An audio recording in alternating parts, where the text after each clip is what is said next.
Madison, it's simple. Aubrey should live here too because we are family and it's only natural that we share everything. My mother's voice scraped sharply against my eardrums. Behind her, my father stood with his arms crossed, nodding deeply. At their feet was a pile of cardboard boxes my sister Aubrey had brought in. On the sides were her handwritten labels: winter clothes, cosmetics, diary, do not read. Just a few hours earlier, this place had only just become my home. This afternoon, on my 21st birthday, I had been sitting on the living room sofa with my grandmother Vivian, just the two of us. On the glass coffee table in front of us sat a thick leather folder. "Go on, open it, Madison." Urged by my grandmother, I opened the folder with trembling fingers. Inside, along with papers covered in complex diagrams and numbers, was a single sheet of parchment that carried an overwhelming weight: the deed to the house, and a copy of the official registration papers listing my name as the rightful owner. "From today on, this is your home." My grandmother narrowed her eyes gently as she spoke. "The $5 million value is nothing more than a number. What truly matters is that this place is a sanctuary where you can build your future without anyone interfering. You must not allow anyone, even family, to violate that." I traced the ink letters on the documents without saying a word. The legal weight carried by my own name. It was unlike anything I had ever felt before. In that moment, I officially became the sole master of this glass fortress perched on the cliffs of Malibu. Filled with my grandmother's deep love and trust, my chest tightened with emotion. But only a few hours later, that sacred silence was shattered by the violent pounding on the front door and my mother's shrill voice. "Madison, I know you're in there. Open up!" Standing before me were my parents and my sister, who had forced their way inside. Behind them were Aubrey's cardboard boxes. As I stood there stunned, my mother crossed her arms and spoke as if making a proclamation. "Madison, I've heard everything. Your grandmother contacted me.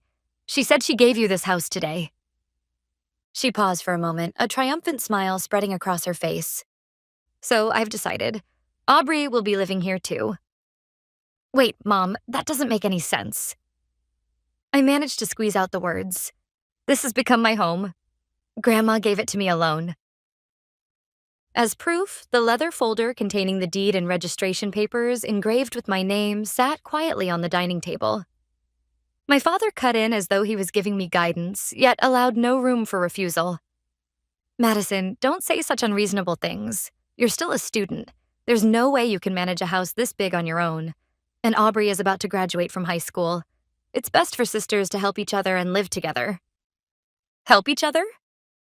The words echoed hollowly in my head, because I knew better than anyone that their idea of helping each other had always been built upon my sacrifice. They didn't understand for even a moment that this was my home. No, they understood it perfectly well, and they had come here intentionally to trample on that fact. To them, this $5 million mansion was not my future, but merely a new asset the family should make use of. Aubrey spoke without lifting her gaze from her smartphone, sounding bored. "That's right. I'll take the corner room with the ocean view. It'll look great on Instagram." Her words poured oil on the small ember of anger smoldering within me. And that comment snapped the thread of my self-control. "You must be joking, Aubrey." My voice was lower and sharper than I expected. "This is not a hotel. This is my home. There aren't rooms prepared for the sake of your Instagram likes." Aubrey finally looked up, her eyes widening as if I had spoken in an alien language. "What? You're so mean." I let out a dry laugh. "This is a matter of ownership. You have no right to touch even a single key to any room in this house." My clear rejection changed the atmosphere in the room, which had been calm just moments earlier. My mother placed a glass, one she had taken from the kitchen without permission, onto the marble counter with a sharp clink. The pleasant smile that had been on her face vanished, replaced by a cold glint in her eyes. "Madison, what did you just say? What is that tone? You're being far too unkind to your sister." I stared straight back at my mother. "Did you not hear me? I said Aubrey cannot live here because this is my home. You mentioned kindness. Mom, what exactly are you trying to do here today, on my birthday in this house?" The next moment, my mother's hand swung up, and a dry sting spread across my cheek. It was an act so stereotypical and so humiliating, But what I felt more strongly than pain was not a feeling of surprise. It was a cold certainty. Yes, this was her true nature. Her way of forcing down anyone who wouldn't obey, using sheer power.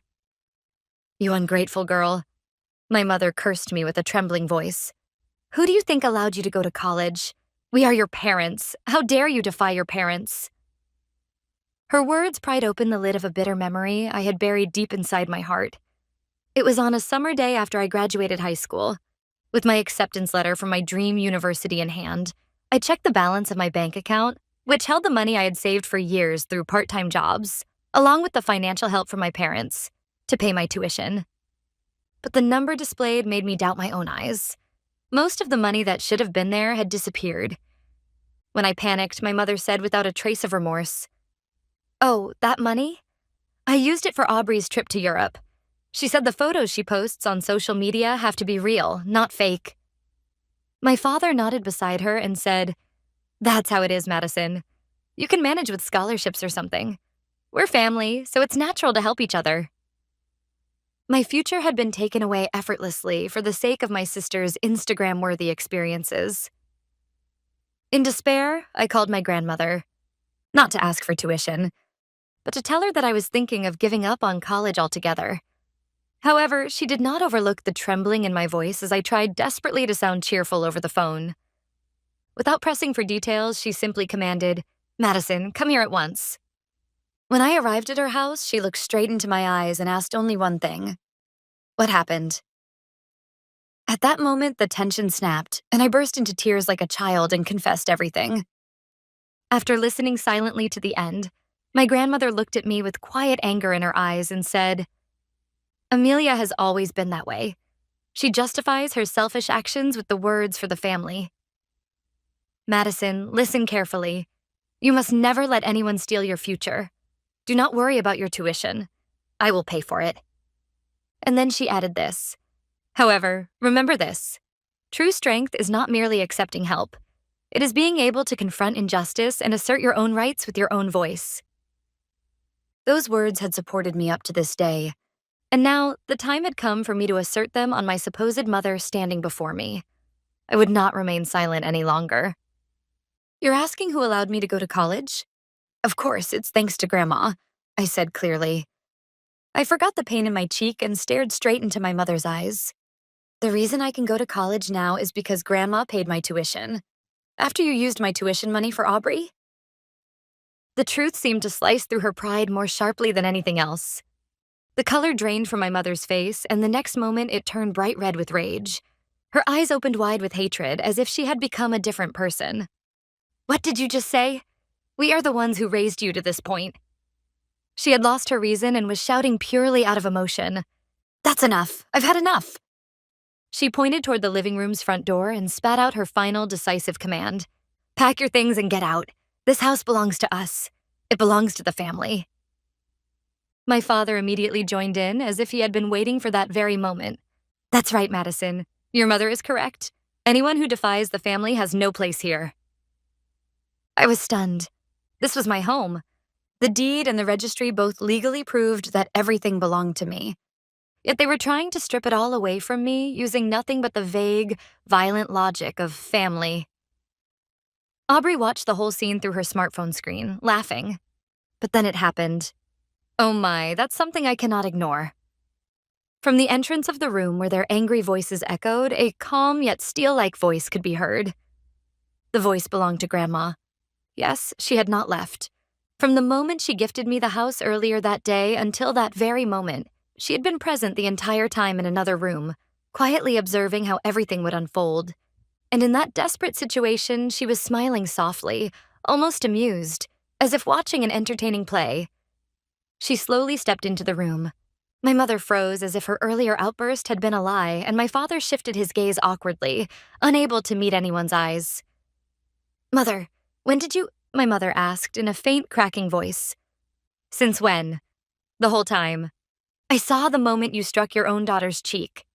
And I heard you declare, 'This house belongs to the family.'" "I know everything," Grandma answered quietly, then walked toward me and gently touched my cheek with her cool fingertips. "Madison, is your cheek all right? Does it hurt?"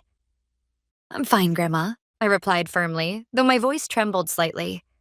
Yet her presence strengthened my heart more than anything. And in her eyes, I saw not anger, but a quiet, merciless light. My father hurried to speak, trying desperately to salvage the situation. This is, well, just a family matter. Madison simply became a little emotional, that's all. We only wanted the sisters to live together peacefully. A family matter? Grandma let out a small snort, as if she found his words genuinely ridiculous. Jonathan, forcing your way into a house without permission, threatening someone, and committing violence, is that what you call family? As far as I know, society calls those things trespassing, intimidation, and assault. As soon as those legal terms left her lips, the color drained instantly from my father's face. Grandma Vivian was not just a gentle grandmother. She was also a brilliant entrepreneur who had built her own business from the ground up. Her knowledge of the law and negotiation skills far surpassed anyone else in the room. My mother, desperate to regain the control she had lost, tried to argue back. Mother, what are you saying? We were only thinking about Madison. For my sake? This time I cut her off. Bringing Aubrey's belongings into my house without permission on my birthday and then slapping me across the face? You call that for my sake? If you truly believe that, Mom, then you're mentally unwell. What did you just say? The tension in the room grew tight, like a stretched string ready to snap at any moment. Everyone held their breath, waiting for the next words. And within that suffocating silence, a faint, almost inaudible laugh slipped out. The one laughing was Grandma. She slowly walked to the dining table and gently brushed her hand over the leather folder lying there. This house belongs solely to Madison under the law. There isn't even a millimeter of space for your sentimental little family game to intrude. Then Vivian turned, fixing her gaze on the 3 frozen figures, and made her declaration. Everything you've done was exactly as I predicted, which is why I prepared all these. Overwhelmed by my grandmother's authority, my mother opened her mouth as if to argue, but only a wordless groan slipped out before she took a step back. My father, with beads of cold sweat forming on his forehead, stood frozen in place. Prepare? What are you talking about? Grandma paid no attention to their confusion and sat deeply and gracefully onto the living room sofa. Amelia, you've always had the habit of interpreting things however it suits you. When you used Madison's college fund for Aubrey's little sightseeing trip, you did the same. You sincerely believed it was appropriate maternal affection, that indulging your younger daughter to an abnormal degree was somehow justified. I gasped at her words. I was thinking about my children's future. Silence. The warmth vanished from my grandmother's voice. That warped affection is exactly what has cornered you today. She pulled a small remote-like device from the pocket of her gown and pointed it at the beautiful landscape painting hanging on the living room wall. Everything you said after entering this house and the violence earlier, all of it was recorded by this hidden camera. Hidden camera? My mother whispered in a hoarse voice, looking back and forth between the painting and my grandmother. My father swallowed hard with a dry sound, and Aubrey stood pale and motionless. Yes, Grandma continued calmly. And of course, that is not all. I have already formally consulted my lawyer. I contacted him moments ago. According to him, your actions today could very likely be considered clear intimidation against Madison's property. This footage will serve as undeniable evidence. The word lawyer pierced them with the weight of a real threat. Their naive belief that this could be brushed aside as mere family trouble crumbled instantly before the enormous wall of the law. Grandma paused once, then spoke quietly. And earlier, when you shouted that Madison should pack her things and leave this house, at that very moment, following my lawyer's instructions, I contacted the police as well. The room fell into silence. Only the gentle sound of waves from outside the window echoed through the still air. No, that's not true. My mother denied it with a frail voice. That can't be. Mother, you wouldn't call the police on your own daughter. It is not a lie. Grandma denied her words without a trace of sentiment. Before you are my daughter, you are an individual who has crossed a line that must never be crossed. You hurt Madison's dignity and tried to take away her future. I will never allow that, even if the offender is my own daughter. Those words pierced deeply into my chest as well. My grandmother had resolved to abandon her own daughter in order to protect me.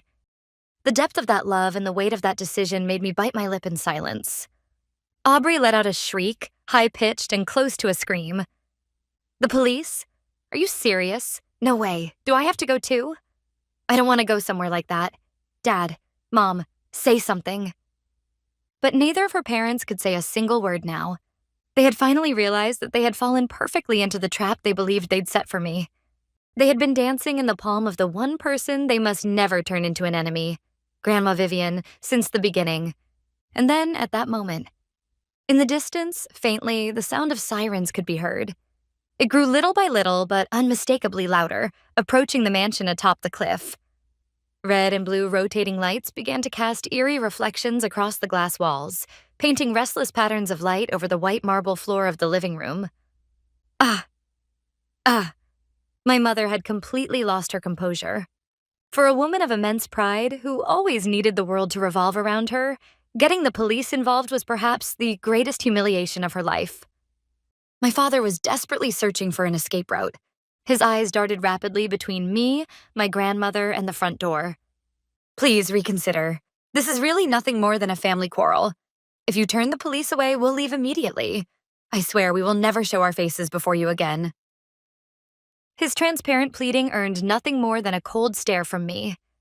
Just minutes ago, this man was trying to throw me out of my own home, and now he was begging for mercy. The sight was both absurd and deeply repulsive. And then it happened. Ding dong. A cold, mechanical chime echoed through the room. While none of us could move, Grandma quietly stood up. Then, with calm and composed steps, she walked toward the front door. A few seconds of silence before the door was opened. In that stillness, I became certain that this long, long day was finally coming to an end. When she opened the door, 2 police officers were standing there. Good evening. We received a report about a family dispute at this residence. Grandma stepped slightly to the side so they could see the disastrous state of the living room. Yes, thank you for coming. I am Vivian Brooks, the one who made the call, and this is my granddaughter, Madison, the owner of this house. The officers turned their gaze toward me. I quietly nodded. Could you explain what happened here? My father, clinging to a final shred of hope, opened his mouth with a desperate expression. Officer, it's not what you think. This is really just an argument. These people are exaggerating the situation. But the one who cut him off was, unexpectedly, my sister Aubrey. She crawled toward the officer's feet, lifted her tear-streaked, snot-covered face, and pleaded, "It's them!" Dad and Mom said they were going to kick my sister out and take over the house.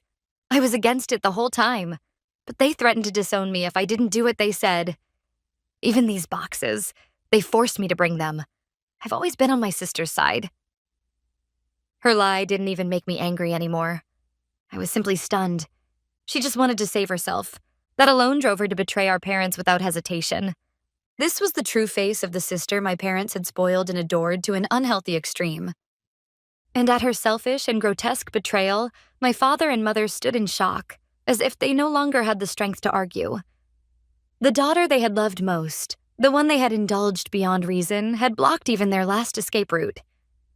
However, the officer didn't so much as raise an eyebrow at Aubrey's transparent lie. He simply asked my grandmother in a steady voice, "Do you have any evidence that supports or contradicts their claims?" "Yes, I do." Grandma picked up the remote from earlier and pointed toward the landscape painting on the wall. The camera hidden inside that painting has recorded everything. We can review the footage immediately if needed. Every word and action since they arrived here. Their intent to trespass, their threats toward the rightful owner, Madison, and the moment of violence as well. All of it. That single statement was the decisive blow. The expressions of the officers turned sharply serious. This was no longer mediation for a family dispute. It was the investigation of clear criminal acts. Then one of the officers turned to me. "Miss Madison, do you wish to file an official complaint and press charges against them? Your decision is what matters most." My father and mother stared at me with pleading eyes. I met their gaze directly. I would not waver anymore. This was not a stage my grandmother had prepared. This was the first battle I had to fight in order to begin my own life. I nodded firmly. Yes, I do. My voice did not shake. This is my decision to protect my home and my future. Then, both of you will need to come with us to the station under suspicion of trespassing and intimidation. No, this can't be. My mother collapsed weakly to the floor. Aubrey, suspected of conspiracy, was also asked to accompany them for questioning. Her voice screaming, "I'm the victim," until the very end, echoed unpleasantly in my ears even after they left. Grandma and I simply watched in silence, through the floor-to-ceiling glass wall, as they were placed in the back seat of the patrol car and as the red and blue lights slowly faded into the distance. When the sirens could no longer be heard, only the sound of waves returning against the shore filled the air around the house. I slowly sank into the sofa. All strength left my body, and exhaustion washed over me. There was nothing but an empty sense of relief that it was finally over. Madison. My grandmother quietly sat down beside me. She said nothing as she wrapped my trembling hand with her warm hand.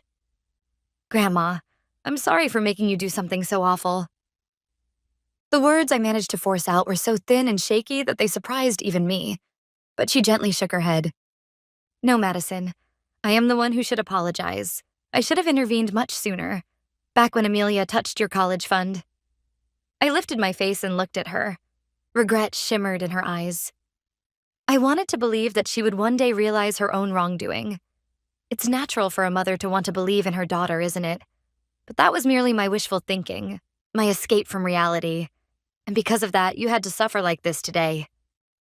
No, that's not true. I shook my head.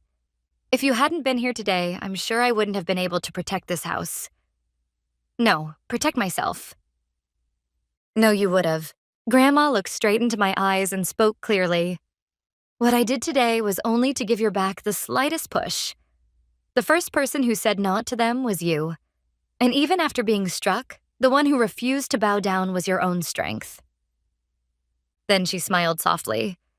I wanted to test you, Madison, to see if you had the resolve to shoulder a property as great as this mansion. But in the end, there was no need to test you at all. They themselves proved your worth, in their own foolishness, more clearly than anything I could have done. Her words seeped gently and warmly into the deepest part of my heart. Yes, I did not run away. I stood on my own feet and used my own voice to say no. That night, Grandma and I had a small but truly meaningful birthday celebration at the dining table. We did not speak of legal rights to the house or the fate of the people who once called themselves my family. Instead, we quietly talked about the economics I was studying in college and stories of the mistakes Grandma made when she first started her business in her youth. Several weeks passed. The situation was handled steadily and in accordance with the law. My father and mother were prosecuted for intimidation and residential trespassing and received guilty verdicts with suspended sentences. Because of their criminal record, my father lost his job, and my mother, who valued appearances above all, became isolated from every community. Stripped of everything, my father and mother finally reached one conclusion at the edge of despair: that it was they themselves who had spoiled Aubrey to an abnormal degree and raised her into a twisted monster. And the sight of their daughter trying to sell them out at that moment must have been the final deciding factor. They cut off all support for Aubrey and cast her out. As a result, Aubrey, who had never achieved anything through her own efforts, was thrown alone into the rough currents of the real world. I heard rumors that she is now living a harder life than anyone else, but I no longer felt any pain in my heart. It was simply the natural outcome of a distorted system called family collapsing from within under the weight of its own poison. And 2 years later, I graduated at the top of my class from the university's economics department and leapt into the world of investment. A few more years passed, and I succeeded in launching my own investment fund under my name, and even appeared on the cover of business magazines as a young entrepreneur. Now, Grandma is no longer just my guardian or supporter. She has become my most respected family member and my equal partner, aiming for the same heights with me in the world of business.